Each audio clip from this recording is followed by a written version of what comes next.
کلو نفس ذائقۃ الموت، ہر نفس نے موت کا ذائقہ چکھنا ہے۔ ذائقہ کا معنی چکھنے والا، ذائقہ عربی میں اس کو نہیں کہتے جس کو ہم ٹیسٹ اور ذائقہ کہتے ہیں، ذائقہ اس میں فاعل ہے، جیسے قاتل قتل کرنے والا، قاتلہ قتل کرنے والی، تو ذائق چکھنے والا، ذائقہ چکھنے والی کو کہتے ہیں۔ بہت سے عربی الفاظ اردو میں آ کے نا ان کے مفہوم چینج ہوئے ہیں۔ تو کلو نفس، نفس کا لفظ عربی میں مؤنث ہے، انسانی جان کو کہتے ہیں۔ اللہ فرما رہے ہیں ہر نفس ذائقۃ الموت، موت کا ذائقہ چکھنے والا ہے۔ تو یہ ایک ایسی خبر ہے جو ہم پہلے سے جانتے ہیں۔ جو چیز پہلے سے پتہ ہوتی ہے کیا وہ بتائی جاتی ہے؟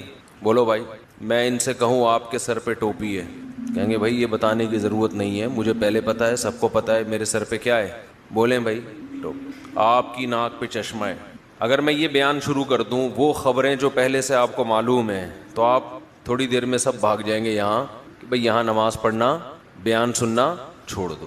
ان کے سر پہ بال ہیں، ان کے نہیں ہیں، یہ بیٹھے ہوئے، ان کے سر پہ ٹوپی ہے، یہ سفید ہے، ان کی ناک پہ چشمہ ہے، ان کے داڑھی ہے، تو یہ خبروں کے کیا فائدہ؟ تو اللہ بھی ایک خبر دے رہے ہیں ہر نفس نے موت کا ذائقہ چکھنا ہے، تو اللہ ہی تو ہمیں پہلے سے معلوم ہے، اس نالج کی کیا ضرورت ہے یہ ہمیں بتانے کی، بولے نا کیا ضرورت؟ تو اللہ نے فرمایا دیکھو جب بھی کوئی خبر دی جائے اور جس میں کوئی آرڈر چھپا ہوا ہو تو وہ خبر ہوتی ہے، لیکن اصل میں اس خبر سے خبر مقصد نہیں ہوتی، بلکہ ایک اس کے اندر آرڈر چھپا ہوا ہوتا ہے، اس کی طرف اشارہ کرنا مقصد ہوتا ہے۔ خبر برائے خبر یہ حکیمانہ کلام نہیں ہے۔ میں کہوں ان کے سر پہ ٹوپی ہے، ان کی ناک پہ چشمہ ہے، تو کیا کریں بھائی، ہے تو کیا کریں؟ لیکن میں خبر دیتا ہوں مجھے پیاس لگ رہی ہے، ایک خبر ہے، پشتو میں کہتے ہیں نا خبر اوری کنا، سنا یہ لفظ؟ خبر سن رہا ہے کہ نہیں سن رہا؟ میں خبر دیتا ہوں مجھے پیاس لگ رہی ہے، فوراً دو چار بندے اٹھیں گے کولر کی طرف پانی لینے کے لیے، ایسا ہوگا کہ نہیں ہوگا؟ اگر نہیں اٹھیں گے تو اس کا مطلب بہت ڈھیٹ ہیں، کیا ہیں؟ بہت ڈھیٹ لوگ ہیں۔ ایک بندے کو پیاس لگ رہی ہے، پانی کا انتظام نہیں کرتے۔ گھر میں ابا جب آ کے بیٹھتے ہیں اور کہتے ہیں مجھے پیاس لگ رہی ہے، تو یہ خبر برائے خبر نہیں ہے، اس کے پیچھے آرڈر چھپا ہوا ہے، پانی پلاؤ۔ اب یہ خبر فضول خبر نہیں ہے۔ میں اکثر بیان میں کہتا ہوں آج کل جو شوہر حضرات گھر میں جب داخل ہوتے ہیں تو گھر سے باہر تو اخلاق بہت اچھے ہوتے ہیں، دوستوں کے ساتھ ہنسی مذاق گپ شپ، گھر میں جب داخل ہوتے ہیں ایسا لگتا ہے چنگیز خان نے بغداد پر حملہ کیا ہے، یہی ہے نا اسٹائل۔ گھر میں آتے ہی کیا کہتے ہیں؟ مجھے بھوک لگ رہی ہے۔ گھر والوں سے کیا کہتے ہیں؟ مجھے، یہ تو نیوز ہے نا، یہ سما پہ چلنی چاہیے یہ پٹی، کیا آپ کو کیا لگ رہی ہے؟ بھوک لگ رہی ہے، خبر ہے۔ تو لیکن یہ خبر برائے خبر نہیں ہوتی، اس کا مطلب ہوتا ہے کھانا فوراً چاہیے، یہ آرڈر ہے کھانا لگا دو۔ اس خبر میں کیا چھپا ہوا ہے؟ بولو نا یار کیا ہو گیا؟ آرڈر چھپا ہوا ہے، کھانا لگا دو، بھوک لگ رہی ہے، یہ خبر ہے۔ اس کے اندر ایک آرڈر خبر نہیں ہوتا۔ خبر کی ڈیفینیشن یہ ہے کہ جب وہ جملہ مکمل ہو تو اس کو سچا یا جھوٹا کہا جا سکے۔ خبر سچی بھی ہوتی ہے اور جھوٹی بھی، آرڈر سچا جھوٹا نہیں ہوتا۔ پانی پلاؤ تو یہ کوئی سچ اور جھوٹ سے تھوڑی تعلق ہے اس کا، یہ تو ایک آرڈر ہے۔ تو آپ جب گھر میں داخل ہوتے ہیں اور کہتے ہیں مجھے بھوک لگ رہی ہے، اس کا مطلب چنگیز خان بہت غصے میں ہے، اگر اس کو اس وقت کھانا نہیں ملا تو یہ بیوی بچوں کو بھی کھا سکتا ہے۔ بہت سے لوگ کھا گئے ہیں، ٹینشن دے دے کے کھا گئے ہیں۔ اب یہ خبر فضول خبر نہیں ہوگی۔ اب دیکھو میں اگر کہوں کہ ان کی چشمہ ہے، ایک دفعہ کہوں گا، دو دفعہ کہوں گا، تین دفعہ کہوں گا، تو یہ کہیں گے کیا کروں میں، اگر ہے تو آپ کو دے دوں؟ یعنی یہ خود اس میں آرڈر تلاش کریں گے کہ یار یہ فضول خبر کوئی نہیں دیتا، اس کے اندر کوئی آرڈر چھپا ہوا ہے۔ آرڈر یہ کہ شاید ان کو اچھا نہیں لگ رہا، بھائی آپ لے لو۔ تو ایک مثال آئی ہے ذہن میں لیکن وہ مناسب نہیں ہے، پھر وہ موضوع چینج ہو جائے گا، ہمارا وہی والا موضوع ہو جائے گا جو۔ تو اب گھر میں بار بار آپ جب جا کے کہو گے بھوک لگ رہی ہے، پیاس لگ رہی ہے، بھوک لگ رہی ہے، پیاس لگ رہی ہے، اس کا مطلب کیا ہے؟ کھانا لگا دو، کھانا لگا دو، کھانا لگا دو، پانی پلا دو۔ تو جو خبر ایسی ہو جس کے اندر کوئی آرڈر چھپا ہوا ہو، وہ خبر اس قابل ہوتی ہے کہ اس کو شیئر کیا جائے۔ جس خبر کے اندر کوئی آرڈر چھپا ہوا نہیں ہوتا وہ خبر ٹائم ویسٹنگ ہے، اس کا عملی زندگی سے کوئی تعلق نہیں ہے. خامخواہ میں لوگ کہتے ہیں نا جنرل نالج, تو خامخواہ کی جنرل نالج کی اسلام میں کوئی ویلیو نہیں ہے, یہ ٹائم ویسٹنگ ہے. آج کل یہ بھی ہوتا ہے نا کہ 356 کو 488 ضرب دو تو کیا جواب آئے گا, تو چھوڑو, کیلکولیٹر سے بتا دے گا کیا جواب ہے, ہمیں کھوپڑی استعمال کرنے کی کیا ضرورت ہے, کیا ضرورت ہے بھائی.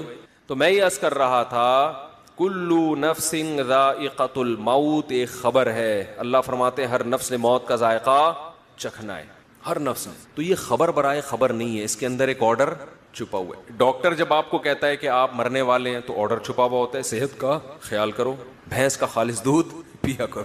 حکیم جب کہہ رہا ہوتا ہے کوئی مقصد ہوتا ہے, تو جب بھی کوئی خبر دیتا ہے اگر وہ عقل مند ہوگا, تو اللہ جب خبر دے رہے ہیں نا کلو نفس ذائقۃ الموت, ہر نفس نے موت کا ذائقہ چکھنا ہے, تو یہاں بھی کچھ آرڈر چھپے ہوئے ہیں اس کے اندر. وہ آرڈر کیا ہے؟ نمبر 1, دنیا دل لگانے کی جگہ, بولو مرو گے. جیسے میں نے کہا تھا نا زید پٹے گا, بیان میں کہا تھا نا, وہ زید میں مزہ نہیں آ رہا جب تک وہ نام نہ آئے نا, تو خیر اب کیا کریں. تو اللہ کہتے ہیں ہر بندہ کیا ہے, مرے گا, ہر بندہ کیا ہوگا, مرے گا. تو جو جگہ چھوڑ کے جانا ہے اس سے دل لگانے کا کوئی تک بنتا ہے بھائی. آپ ٹرین میں بیٹھے ہوئے ہیں, سیٹیں اتنی اچھی اور زبردست اور بہت مزہ آ رہا ہے یہاں پہ, تو بیگم ہم یہ سیٹیں گھر نہ لے جائیں اپنے ساتھ, کیا خیال, یہ اے سی نکال کے لے جائیں. اسٹیشن آیا تو آپ اتر ہی نہیں رہے, آپ اسی سیٹ سے چپک گئے ہو. کوئی غریب آدمی بیچارہ جھونپڑی سے نکلا ہوا, اس کو کسی نے اے سی پارلر میں بٹھا دیا, اب اس کو جھولے بھی مل رہے ہیں, مزہ بھی آ رہا ہے. کسی نے بعض دفعہ ہوتا ہے کہہ رہا بھائی, تو ایسے موقع پہ اسے کیا کہا جائے گا, بھائی یہ ٹرین ہے, یہ دل لگانے کی یہ مسافر خانہ ہے, یہاں سے آپ نے اترنا ہے. تو ایک آرڈر تو یہ چھپا ہوا ہے کہ دنیا دل لگانے کی جگہ, بولو نہیں. لیکن یہ بات سمجھ میں نہیں آتی, جیسے کرونا جب تک خود نہ ہونا اس وقت تک سمجھ میں خود کو نہ ہو جائے, اس وقت تک نہ SOPs پر انسان عمل کرتا ہے, نہ اس کی سمجھ میں آتا ہے. وہ یہودیوں کی سازش ہی سمجھتا رہتا ہے, سمجھتے سمجھتے بالآخر سانس اکھڑتا ہے, پھر چیختا ہے آخر میں, نہیں بھائی سازش وازش یہ واقعی بیماری ہے. ہم نے بہت سے لوگ ایسے دیکھے, سمجھا کے تھک گئے تھے, نہیں مان رہے تھے. تو جب کرونا کا اٹیک ہوتا ہے نا, تو پھر انسان کہتا ہے یہ والی علامتیں تو آج سے پہلے مجھ میں کبھی پائی نہیں گئی تھی. ایک صاحب تھے بہت الجھتے تھے مجھ سے, میں ان کو بتاتا بھائی یہ بیماری ہے, وہ نہیں مانتے تھے. پھر جب ان کو ہوا نا, پھر ان کا یہ ملفوظ ہے کہ کرونا ایک ایسی بیماری ہے جب تک خود نہ ہو انسان اس پر ایمان نہیں لاتا. تو میرے بھائی موت بھی ایک ایسی حقیقت ہے, مانتے ہیں زبان سے بولتے ہیں, دل سے نہیں مانتے. جب تک موت کا فرشتہ نظر نہیں آتا, سانسیں اکھڑنا شروع نہیں ہوتی, اس وقت تک کھوپڑی کام انسان کی نہیں کرتی. وہ مر گیا, فلاں مر گیا, اس کا ماموں مر گیا, اس کا چاچا مر گیا, اس کی پھوپھی مر گئی, اس کی خالہ مر, اتنی خبریں بچپن سے سنتے آ رہے ہیں. بھائی وہ مرا ہے نا, میں تھوڑی, ابے تو بھی تو کسی کا پھپھا ہے, تو بھی تو کسی کی خالہ ہے, تو بھی تو کسی کا بھتیجا ہے, تو بھی تو کسی کا ابا ہے, تو بھی تو کسی کا دادا ہے, تو بھی تو کسی کا نانا ہے. جب تیرے ابا مر سکتے ہیں, تیرے نانا مر سکتے ہیں, تیری نانی مر سکتی ہیں, تیری دادی مر سکتی ہیں, تیری خالہ مر سکتی ہیں, تیری پھپھو مر سکتی ہیں, تو بھی تو کئی لوگوں کا یہ ہے. اوپر سے بولے گا موت برحق ہے, دل میں ہوگا میں نہیں مروں گا. اگر دل میں یہ ہوتا کہ میں مروں گا تو دنیا چھننے پہ روتا کیوں پھر؟ اتنا رو رہے ہیں, اتنا رو رہے ہیں, ہائے ہائے ہائے ہائے, جس سے ملو ہائے ہائے ہائے, ٹینشن لے کے بیٹھا ہوا ہے. اگر آپ کو کوئی بتا دے کہ آپ تھوڑے دنوں میں مر جاؤ گے, پھر آپ کو پلاٹ کی ٹینشن ہوگی؟ بولو کہ یار میرا کوئی پلاٹ نہیں ہے, میرا کوئی گھر نہیں ہے, میری کوئی گاڑی نہیں ہے, میری شادی نہیں ہوئی, ٹھیک ہے, ٹینشن ہوگی. بولتے کیوں نہیں؟ کیونکہ یہ بھی آج کل بیان سن کے لوگوں کو ٹینشن ہے کہ ہو کیوں نہیں رہی. یہ تو 4 کی ترغیب دے رہے ہیں, ہماری ایک نہیں ہو رہی, ٹینشن. پھر میرے پاس آ جاتے ہیں. اب تو جو مجھ سے ملنے کے لیے آتے ہیں میں وہیں روک کے بولتا ہوں شادی کے لیے تو نہیں آ رہا بھائی, وہیں سے یو ٹرن پکڑ لو, میں رشتے نہیں کراتا بھائی. تو کہہ رہے ہو تو ایک بھی نہیں ہو رہی ہماری. بھائی آپ کوشش کرو, ہو گئی ٹھیک ہے, نہیں ہو تو ہو کے بھی وہیں قبر میں جاؤ گے, نہیں ہو کے بھی مرا کے سب کیا ہے, فنش. یہ بھائی یہیں کے کھیل ہیں. جب ہیں تو پھر یہیں کے, تو پھر میں اتنی اہمیت سے بیان کیوں کرتا ہوں؟ اس کی اور وجوہات ہیں, وہ بھی ٹاپک میں لے کے نہیں چلوں گا, اس کی وہ مذہب کا حصہ ہے اس لیے بیان کرتا ہوں. آخرت کی تیاری کے لیے اس ٹاپک پر بیان بھی ضروری, اس پر عمل بھی ضروری ہے, یہ اس وجہ سے کرتا ہوں. تو موت کی باتیں تو کبھی کبھار کر لیتے ہیں, ہاں جی موت تو برحق ہے, لیکن عمل سے ایسا لگتا ہے یہ مرنے کے لیے تیار, بولو نہیں, بالکل بھی نہیں ہے. نہ مرد مرنے کے لیے تیار ہے اور نہ خواتین. دوسرا, کچھ حقیقتیں ایسی ہیں جن سے ہم ایسی نظریں چرا کے بیٹھے ہوئے ہیں, جیسے سامنے گڑا ہو, کھڈا ہو, اور آپ بول رہے ہو کہ نہیں میں چلتا رہوں گا, کوئی گڑا نہیں ہے سامنے, گٹر کا ڈھکن کھلا ہوا ہے, آپ اسی سپیڈ سے اسی طرف جا رہے ہو. اگلا کہہ رہا ہے بھائی یہ گٹر ہے, کھلا ہوا ہے, آپ کو نظر آ رہا ہے, لیکن پھر بھی آپ کی سپیڈ کم ہونے کا نام نہیں لے رہی.